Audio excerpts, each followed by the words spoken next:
There was this family where a student got over 500 points and missed out on their first choice by Mm, 5 points, while someone else needed 5 passes to get into an apprenticeship yeah, and now runs their own business. Like, yeah, who did a good leaving cert there? yeah. It all depends on how your definition of success is measured, because Mm, like what's success for a high performer, it might be in business, or it might be for someone else sporting, or it might be for someone else like their their artistic side.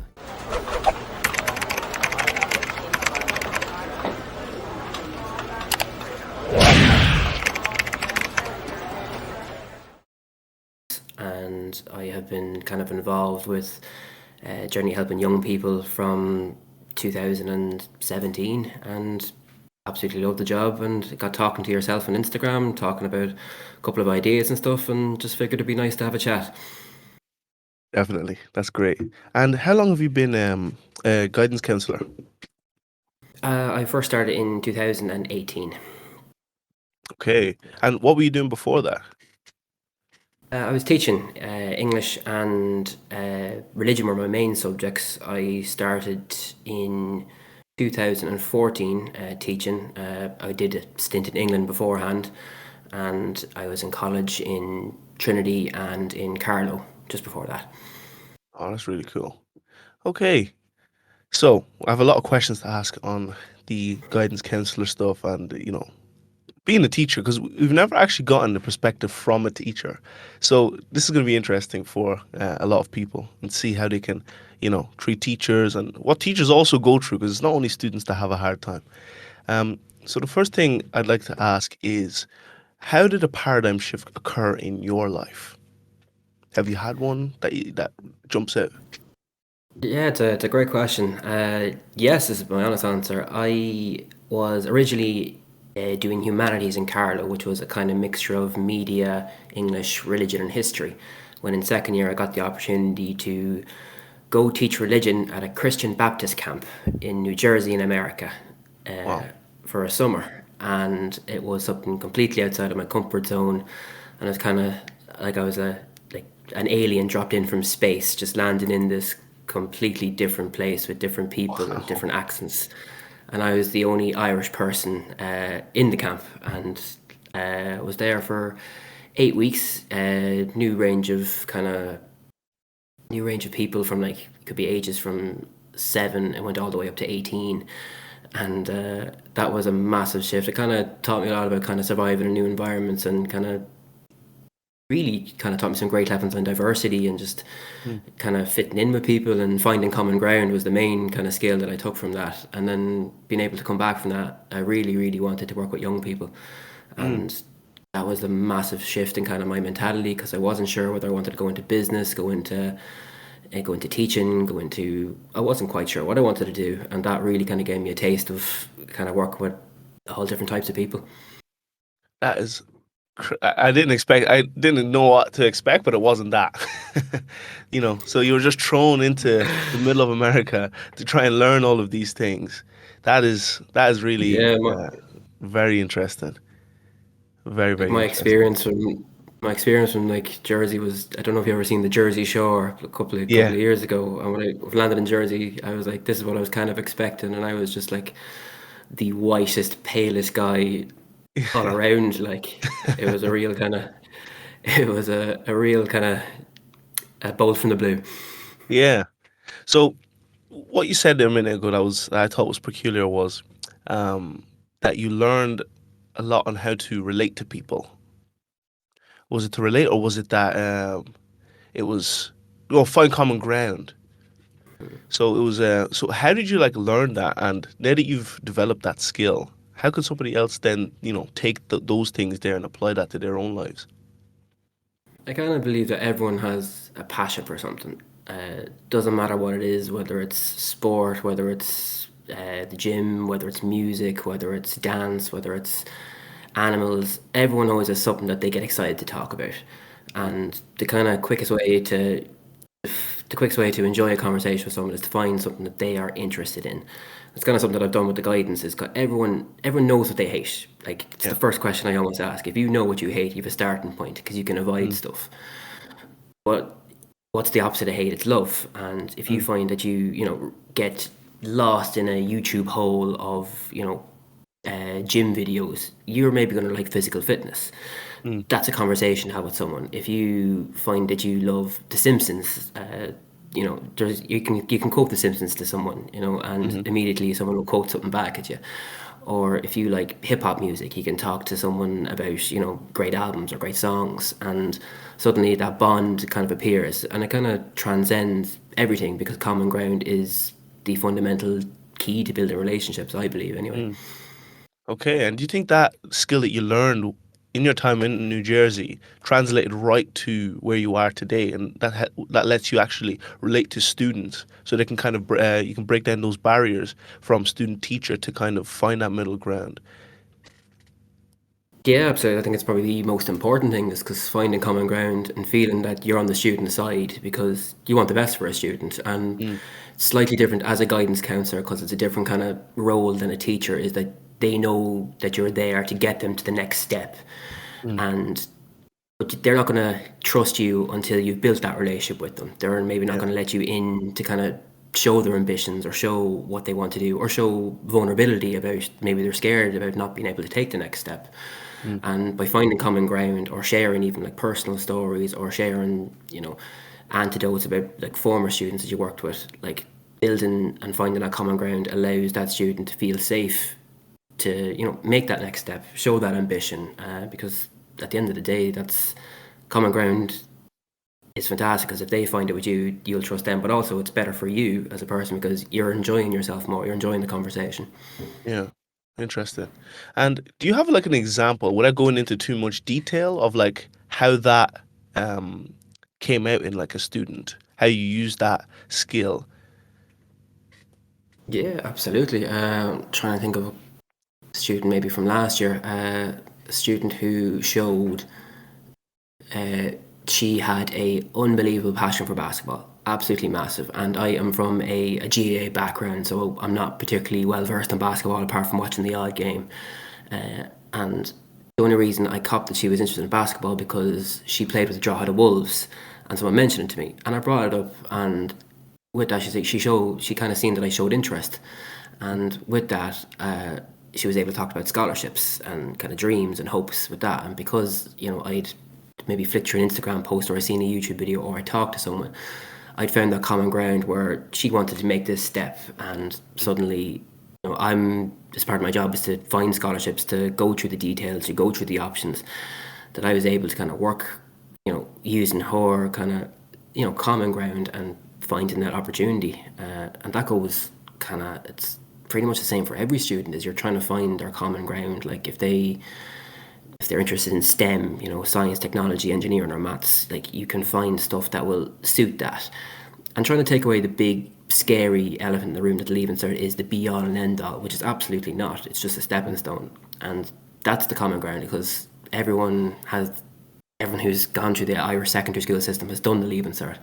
Yeah. And it's the scariest thing and the biggest thing in the world when you're doing it. But Mm, afterwards, you kind of see how it's just a step into the next thing.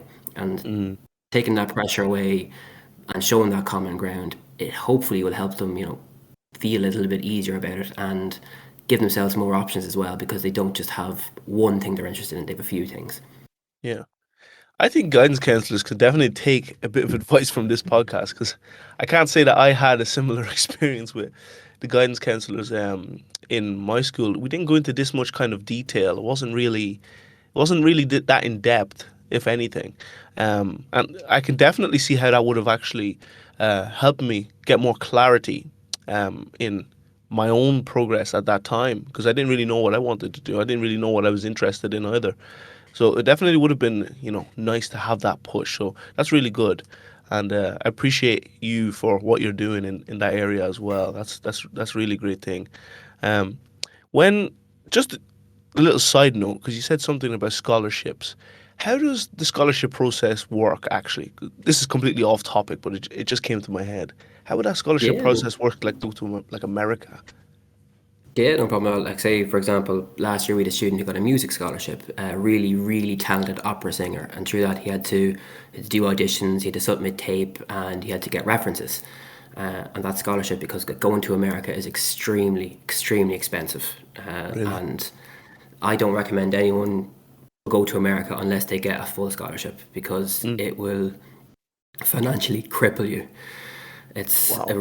real financial burden. So like you're talking of fees that could be over 50,000 per year, and that's before you buy a sandwich. So unless you're getting like a full scholarship that's either sport and academic or something in the artistic merits, like it's extremely difficult for any kind of family to provide that opportunity for their son or daughter. So you have to ball early if you're applying for a scholarship, like talking about the end of fifth year, like kind of Mm. having an interest in what you're going to go for. And then, like, say if it's sport, you have to have game tape ready. If it's for music, you have to have shown examples of what you've performed in. Like, so the example, the opera singer, he performed in like different venues all across Ireland and in different kind of situations, like ranging from 10 people to a couple of thousand people. So Wow. that was having kind of that backup of tape, that backup of evidence to show that he would be a asset to the college. And Mm. it's the same for sport and thing. So like you have to remember, America still got this classic, greatest country in the world, greatest education system, all that has got this kind of glamour attached to it. Yeah. So you like if you're going for a scholarship, you're not just competing with Americans, you're competing against Europeans, you're competing against Mm. the entire planet, all trying to aim for that. So the more evidence you have of your chosen talent, the better when you're applying for it. That's crazy. I never knew about that at all, actually, because I know a few people that went to America from scholarships, and I know a girl actually got there through rugby, which is really peculiar as well, because you don't hear much of that. But yeah, that's really interesting. And now, in terms of like how you chose to be a guidance counselor, because you said you only transitioned here in 2018. So, like, what made you want to take that jump from being like English and religion? To be honest, it's something I've always wanted to do. To be a guidance counsellor, you first have to do a certain amount of years teaching. So Aha. you have to be a qualified teacher before you move into it, and then you have to interview for your place to be a guidance counsellor and get onto the course. So not everyone that applies will get the opportunity to train as a guidance counsellor.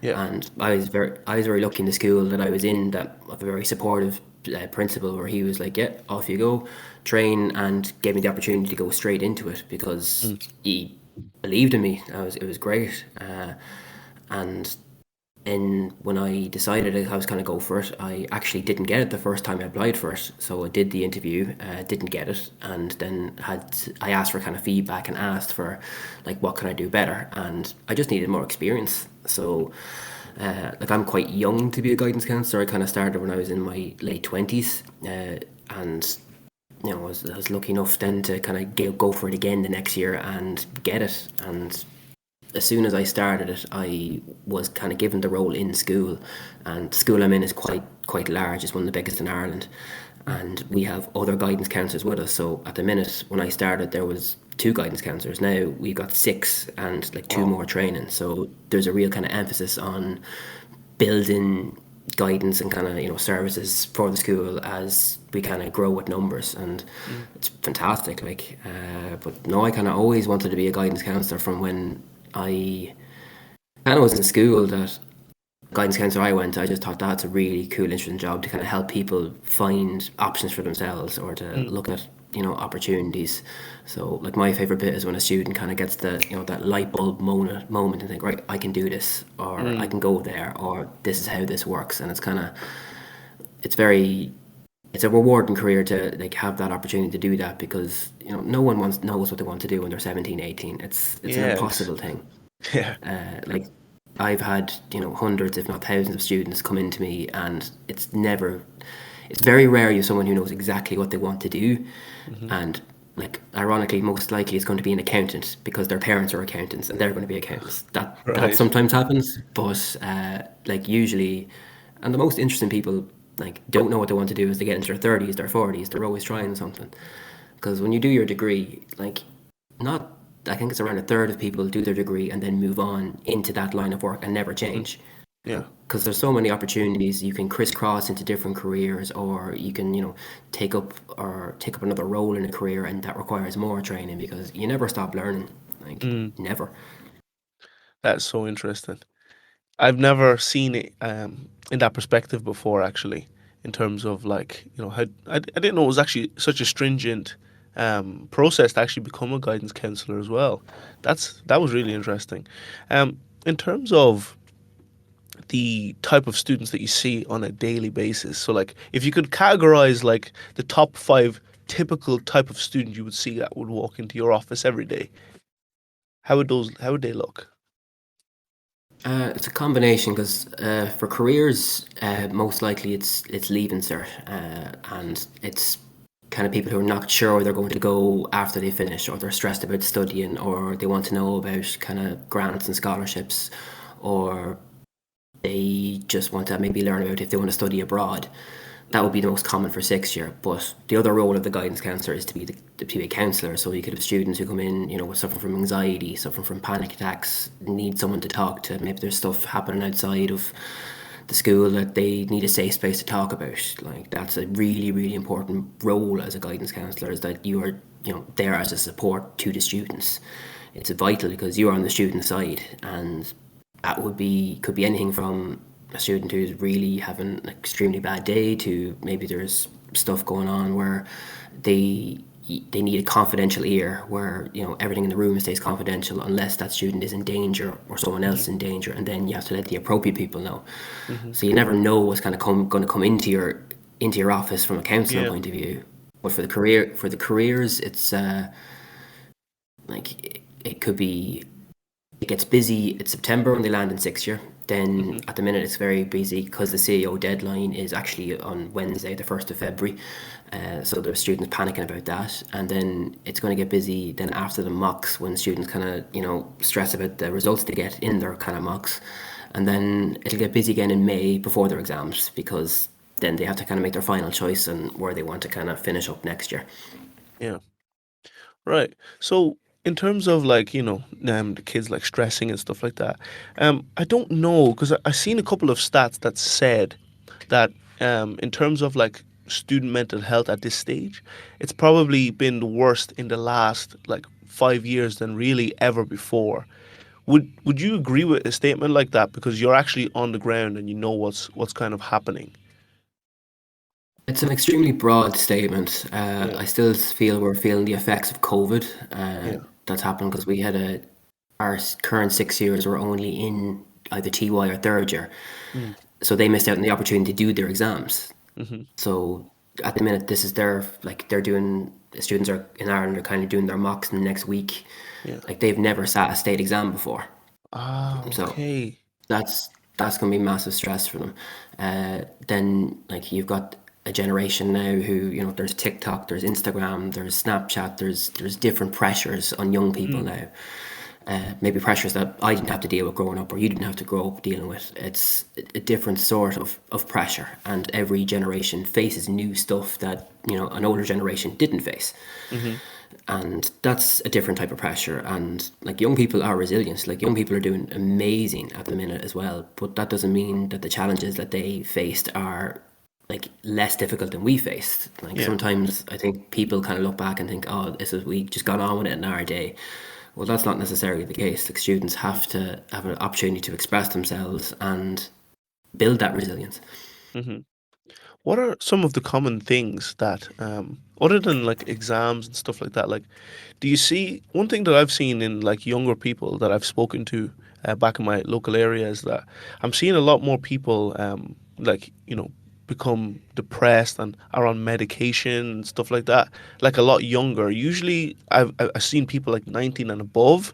That was kind of normal, but now I'm seeing people in the 15s and going up as well, which is a very interesting thing. And I always try to piece together like why, because I always question things like why is it that they're on antidepressants at such a young age? Like what must have happened?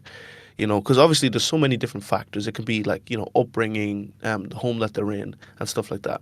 But like you said earlier about having the rise of TikTok and Snapchat, the comparison, comparing yourself to other people, and seeing other people's lives and stuff like that. It's like I don't really know where it stems from. I know COVID is also another thing, and then on top of that, the stress of exams. But do you have any other like viewpoints that you could have that could potentially also be a factor there? There's absolutely loads. Like every kind of case is unique for each person. Like Yeah. for example, it could be maybe they didn't get the access to services when they needed it. Like for example, if a student is looking to get a counselling session with CAMS, like they could be waiting months. Or Mm, if a student is in a stressful or toxic family situation, maybe like they didn't get the support straight away. Or maybe a student has been in a situation where like they've had to move schools, or maybe a student didn't speak particularly good English when they first arrived, and they've had to build up like a kind of safety net for themselves to kind of survive. mm, Like there's a real, like, Ireland is changing, and it's fantastic in a way that we now have this kind of diversity where we've got all these different cultures coming together, mhm. and we kind of see how students of all different ages kind of cope in different ways. And there's also more diagnosis now because we understand like what mental health is a lot more than maybe we did 10 years ago. Like Mm, when I think of my own kind of experiences of when I was like really really young, like if someone was maybe feeling down themselves, they kept it to themselves. mm, They didn't maybe have the language to describe how they were feeling, and it's really really important that we don't just throw out words like depression or anxiety without a medical diagnosis as well, because it's so important that we don't just TikTok diagnose ourselves with anything, like, exactly. Yeah. or like it's really important to seek proper medical advice, and that has to come from a medical professional. But I think we're just possibly more aware of it, Mm, that we might kind of feeling of it. Like again, we didn't grow up with a phone in our hands. Like we didn't understand. Like it's a new generation, and a new generation brings new problems, yeah. which means we have to work hard to understand it. Mhm. Well, that's very interesting. Okay. Thanks for clearing that up. Um, Another one is high performers. I think, what are the common traits that you've seen in, because you've seen thousands of students at this stage come and go. What would be the typical traits of, like, if you could sum it down to like three, to three traits that somebody would have that would be like, yeah, this person is a high performer, and then outside they kind of go and do that type of thing. Yeah, absolutely. Well, the first one I go for is organization. Mm, Like they usually have excellent time management skills, and the ability to kind of prioritize like what's important, when's important. Motivation, they have a burning desire to better themselves and they want to achieve. And motivation and hunger, they're kind of two very similar things. They want to do better. And kind of similar to both of those points, that they just have an ambition to really, really, push themselves and do well. And that can come from environments, that can come from their own personal personality, like, and like also how you define high performer is really, really important. It's kind of how do you define success? Like, what success mm, for one person isn't success for another. mm, I always use the kind of example like of like how the kind of it all depends on how your definition of success is measured, because mm, like what's success for a high performer, it might be in business, or it might be for someone else sporting, or it might be for someone else like their their artistic side. Like mm, it's really the kind of question of high performer, it really needs to be defined as well. mm. Okay, let's try and define it now then. Just Okay. for the future, for future. All right. So in terms of a high performer, what would that mean? I think maybe it's because, like you said, it could be a student that is, that only needs 5 passes to get an apprenticeship, and then they end up getting their own business and doing that. And then there's somebody else that needs, like, X amount of points to go and do, like, law or to be a doctor or something, you know. But I feel like there are probably common traits. Maybe the way that the school system is kind of made, it makes it seem as though grades equates to, like, type of person that they'll be after school. So the person that gets the highest grades tends to mean that, this person's going to maybe do something of that level. But like you said, this person only needs 5 passes to be able to run their own business. So it's like maybe their passion isn't really in the time. Maybe they learn differently as well. That you know, like maybe they're more hands-on. That's why they could start their own business like that. But somebody else isn't really hands-on, and they're more books. Well, not book smart, but more um, book like I'll say book smart for lack of a better word. Someone might be more book smart. So, but there are definitely common traits that you could definitely see within those people. But maybe if we take out the grades, and look at the person, I feel like there should be more in-depth analysis as on people to see like where would they be on like a spectrum. If we looked at it as like a spectrum, like a weird shape, and okay, they might be like, going more like this in one angle, and then another angle they might be lacking in that area. Let's say it's organization, but in terms of like their ambition, it could be like, big in this area as well. you know I think something like that isn't really defined, and school is very rigid in how it evaluates students. Like I was the top student of this class, but then that person could just kind of go, and then they'll just work, but somebody else could go and start a company and become really successful that way.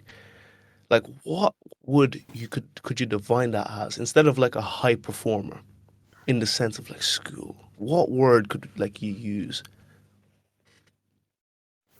Uh, I absolutely think what you've said there is really interesting. Now, I have a big issue with how the media kind of defines the leaving cert. Mm, Like we always see, the top performers, the maximum pointers. They're the ones that are advertised. They're the kind of, it gets on this wheel that, points, points, points, points. mm, Well, on average, you have students who will score somewhere between 200 and 400 each year. They will mm. make up the bulk of everyone that sits the leaving cert. Yeah. It's their skill set of a high performer, like outside of school, or so we'll say in life, that Mm, like a high performer is. I think it's really important to kind of think of like their organization skills, their motivation, their desire to be better.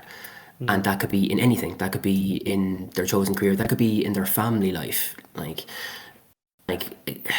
it's not easy to define. It's not like if you talk about Ronaldo and Messi, obviously high performers. yeah. But if you then compare, like they are also some of the people with the greatest talent in the world. Mm, But Gary Neville played for Man United for 14 years, never the most talented player, but still yeah. got the absolute most out of himself. Got Yeah. the driven amount of himself. Like, is he less of a high performer than Ronaldo? Mm, I'm actually not sure, yeah. because it's a different. You're measuring different things. Like measurability comes down to the person, and it's that definition of what success is then for that person. Mm, Like if you've made the best out of yourself, you're a high performer. mm. Okay. Right. So a high performer is somebody that maximizes their own individual ability.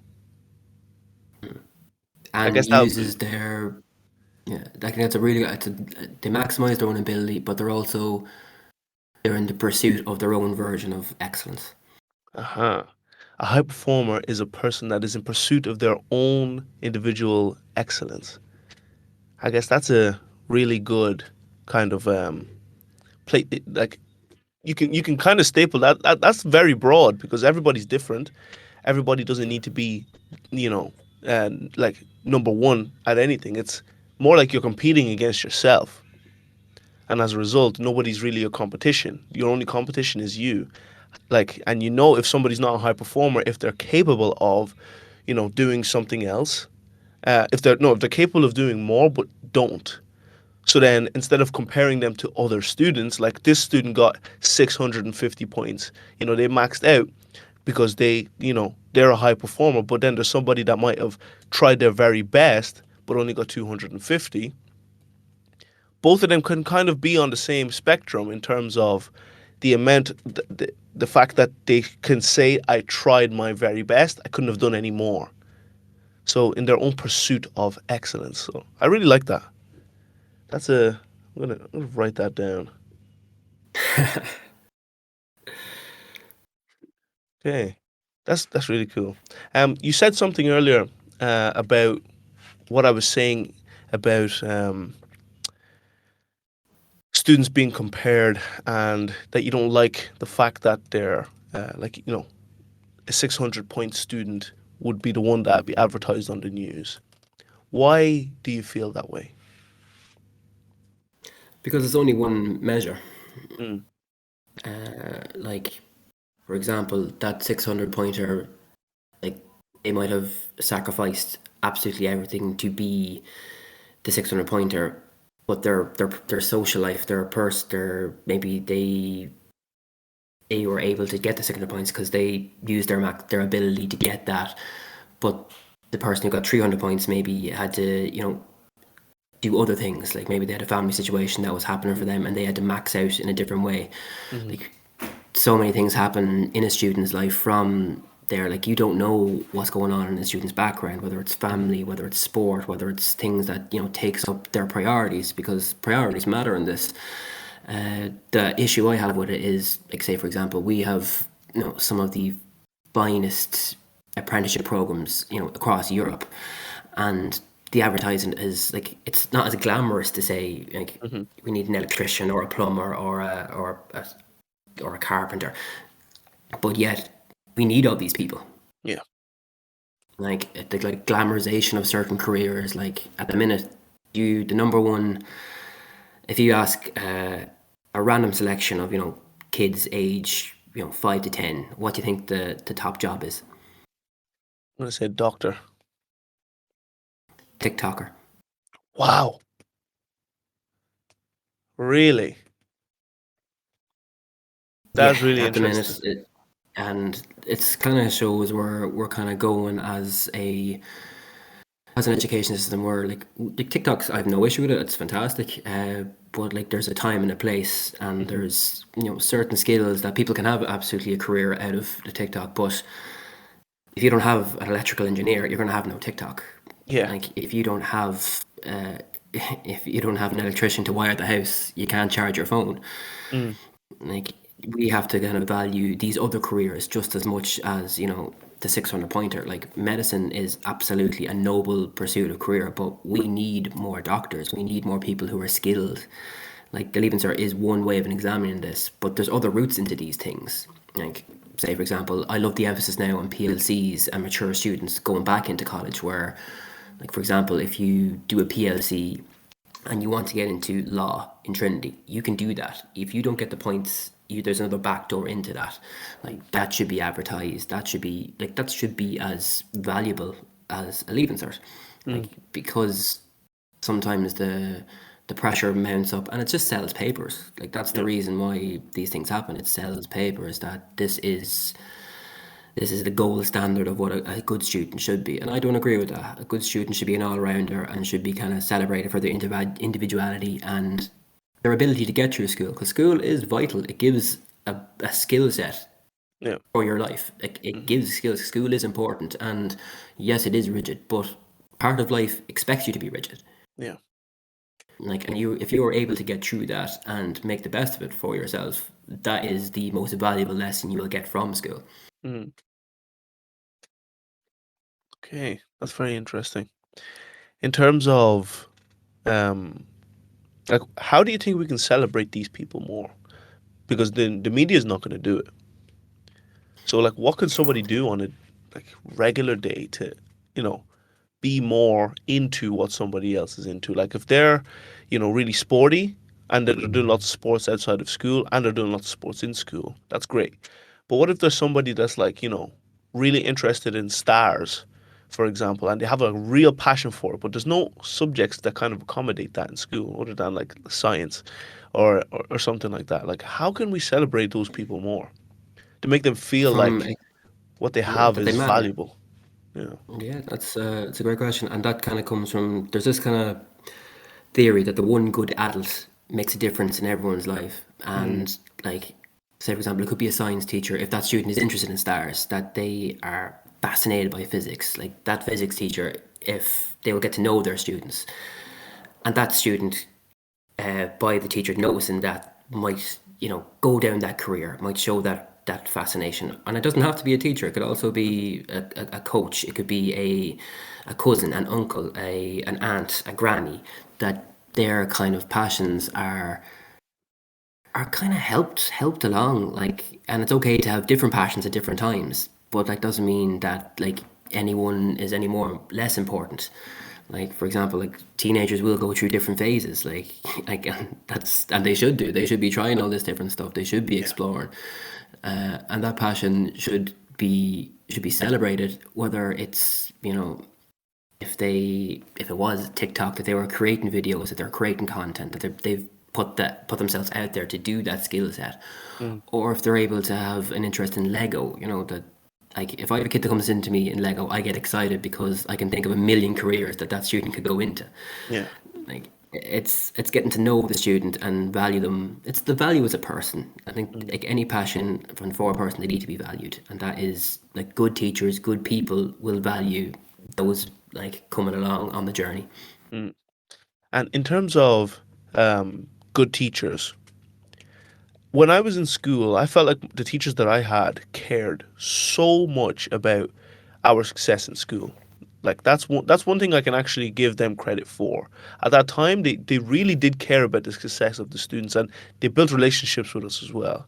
I was in Scully Worry in Dunleer, and like I really liked all the teachers, and I still kind of keep in contact with a lot of the teachers that were there. And but one thing I'm seeing now is when my sister was finishing, she was in fifth year, sixth year at the time. She's a couple of years younger than me, by 5, 6 years. And when she was in there, it seemed that the teachers just didn't really care anymore. I felt like there was like a zeal that was kind of missing from a lot of the teachers, because I was hearing about the stuff that was going on in schools, and that kids just didn't come to class, they'd mitch class and there'd be no trouble. Like they wouldn't get in trouble for it. A lot of things they were just getting away with. And I'm like, we would never get away with that with the same teacher. And I always just wondered, like, is that something that's actually happening, or is it just in my own head? It would be a combination. I think it's kind of unfair to like a school and a guardian has to work together. Mm, Like for example, like that student may have been mentioned, and the guardian may have been informed, but if there's no repercussions outside of the school, it's very hard to put that in. Like mm, schools they're not an ivory tower. Like behavior that happens outside of school comes into school and vice okay. versa. Like, like a school is a community and it has to work with its parents. It has to work in general. Like school will give this, expected list of rules and expected list of you should be there, but you're also trained to be young adults. Like Hmm. for example, I tell a student when they're in sixth year, when you go into college, they're not going to care that you're not there. Yeah. You have to show up. You have to do the work, and if you don't, you fail. And like if your guardian doesn't notice that, like when you're 19, 20, like that's tough luck. You have to pay the repeat fees or you drop out. You have to Mm, show up and do the work. Like, and if you're in school and you're 17, 18 and you are mitching, and if like your school maybe gives you a warning, maybe you ask where you're there, and then you keep doing it, like the responsibility is partly on you, like on the student, that you have to show up. It's expected of you to show up. Like we have to make sure the school set the standards, the students have to reach them as well. mhm. Like we want the absolute best for our students, but sometimes unless there's a genuine reason, you can't teach an empty chair. Mm, interesting. Another thing that I thought was very weird was the fact that, secondary school teachers and primary school teachers, they're public servants. And as a result of them being public servants, unfortunately, they don't get paid what they deserve, in my opinion. Like nurses and teachers should get paid a lot more. I spoke with a teacher that I used to have, and they said that the salary that they were on then, years later, they're still on the same salary.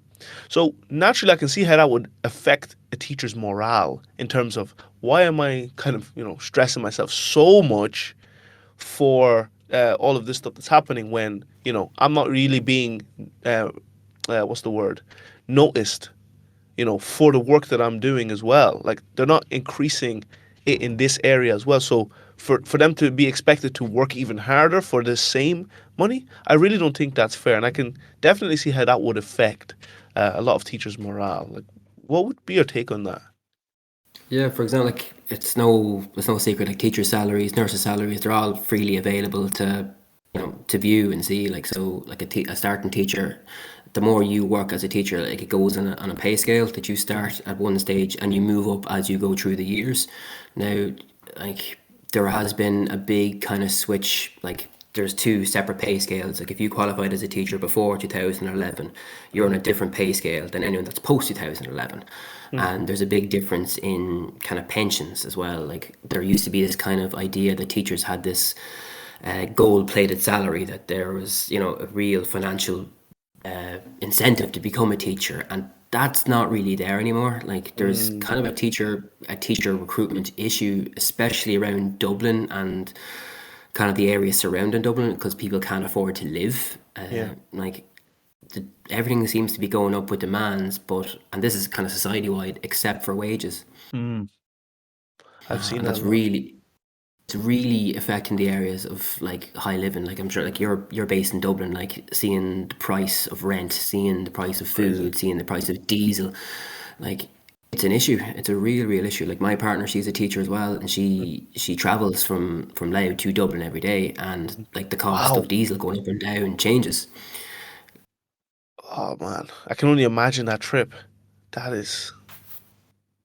Yeah, Oh she's done it as long as I've known her, so yeah. it's mad.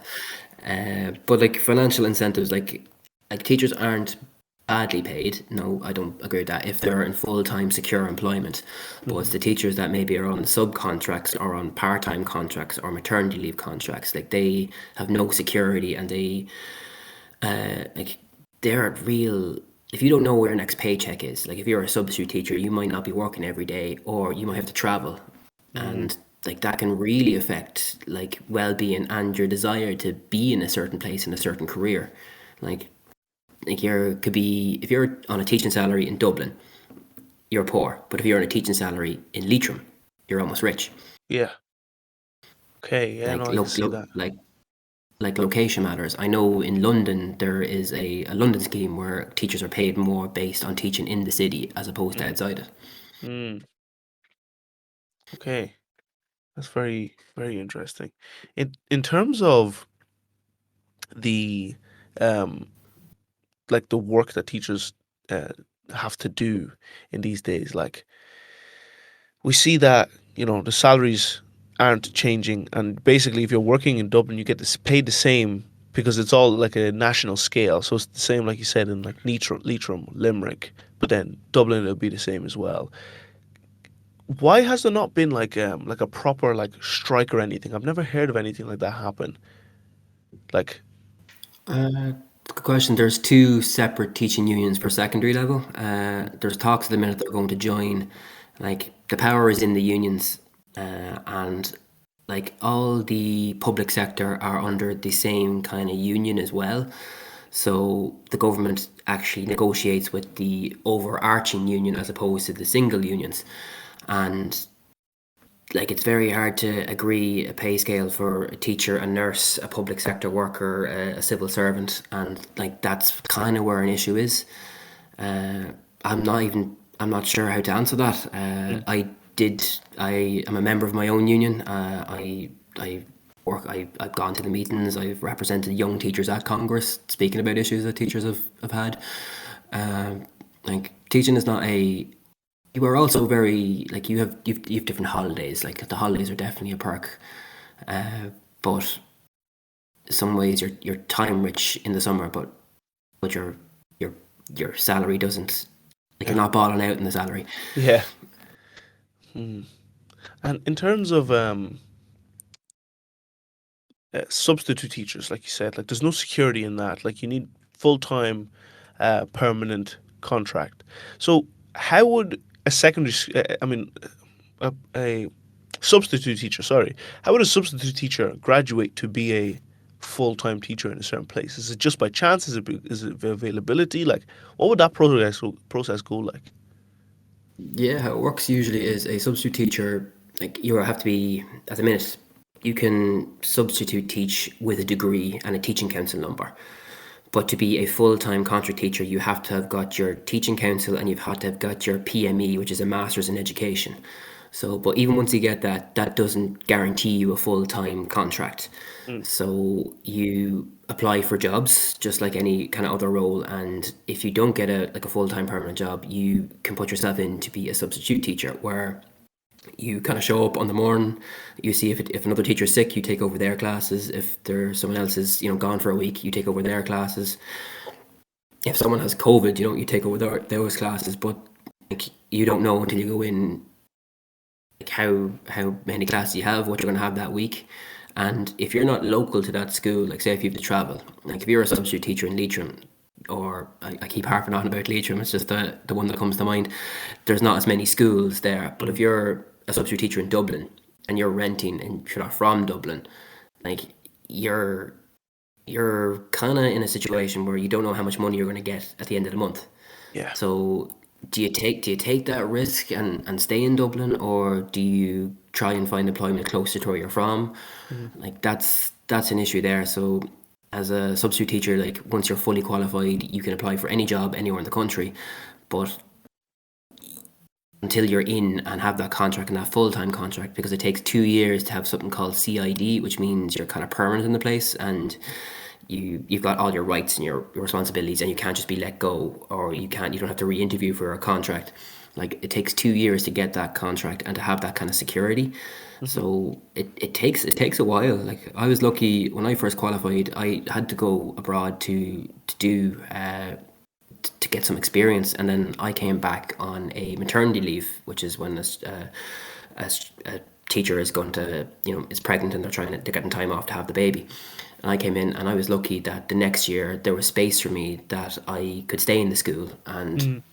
was kept on after my 2 years. I got my permanent contract and I stayed in the school to kind of Yeah. work my way through now. Like I was quite lucky, Yeah. but that's not always the case for other people. Wow. So, do you think that the majority of cases would be different in that sense? Like the majority of the cases would kind of have a more, especially in this climate, would it be a more difficult process? I think a lot depends on location. Mm.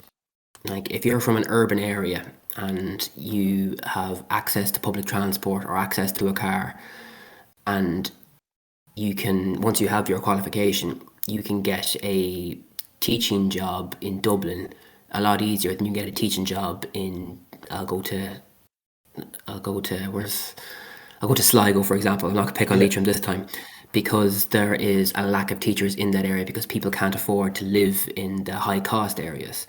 Mm. But the issue is with the schools that have, less cost to live around, that the teachers don't want to move away from that school because they're already permanent. Okay. Okay. That's interesting. Thank you for that.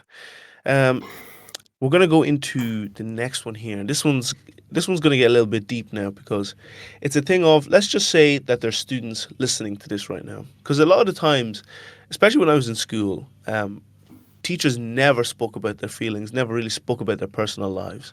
And I'm sure you're probably the same. You probably don't really do too much because obviously it's confidential, you don't really be sharing that stuff with students. But what are some things, some common misconceptions that you'd like for students to know about teachers? And common misconceptions, and then common things that you wish that students would understand about teachers. So common misconceptions, and what do you wish you could say to students, but you can't really say it to them in school? Teachers have lives outside of Mm. school. That's the first one. Like it's mental. When I used to live in the area where I taught, like you might go to do your shopping on a Yeah. Sunday, and you might have a student like literally point at you in the supermarket, Yeah. like, "Oh my God, yeah, I'm just doing my shopping." Like, uh, so like, teachers have lives. Teachers are normal people. That we have dreams, ambitions, relationships, just like any other. Like that's the most common misconception. Mm. Then I'd say the thing I'd love to say to students, like teachers aren't trying to make students' lives hard. Mm. Like we are actually trying to get the absolute best out of students. Like if a teacher tells you to do something, it's most likely because it's either within the rules or it's for your best interest.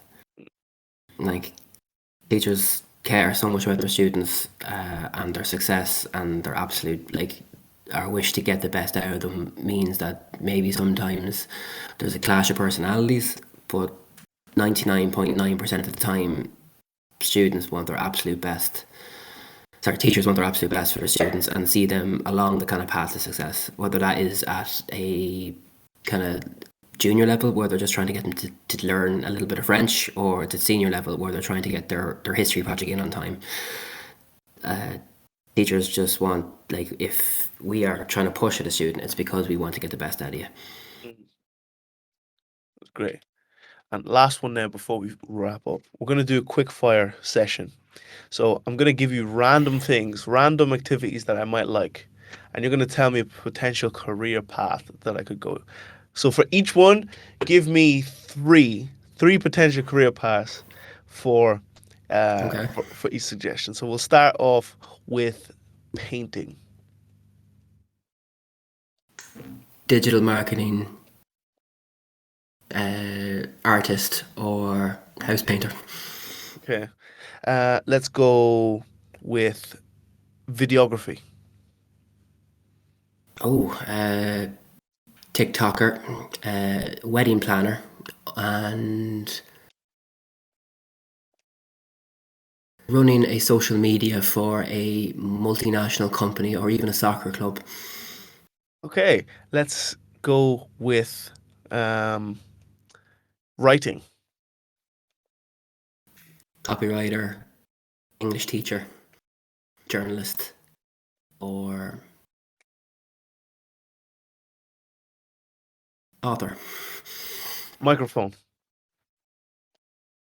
Microphone. Oh, radio presenter. Microphone. Radio presenter. Influencer. Or I'm lost on the third one. Okay, and we'll do sport. Strength and conditioning, athlete, model,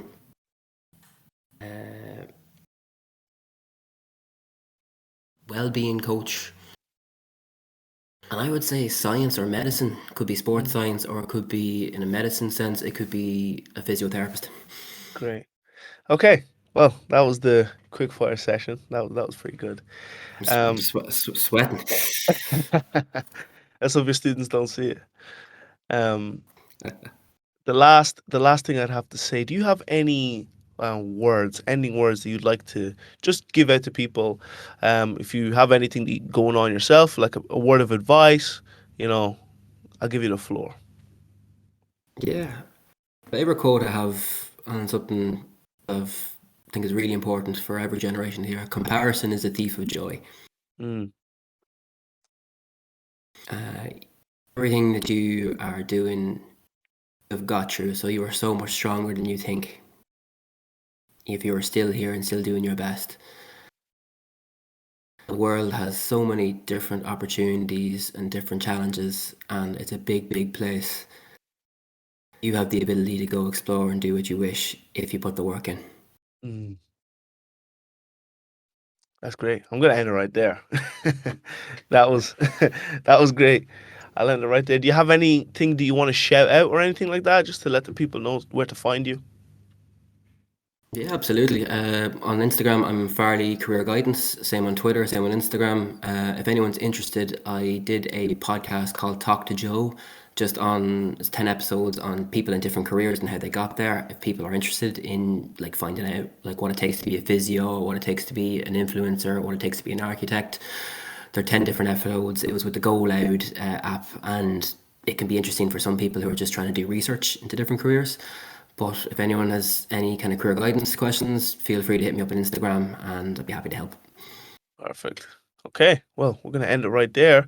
Thank you everybody for listening. Much appreciated. Thank you so much, Joe, for giving us an hour of your time. Really appreciate it. Um, and yeah, I think that's all I got for now. Big up to you, and thank you for everything you're doing. Thanks for having me. No problem.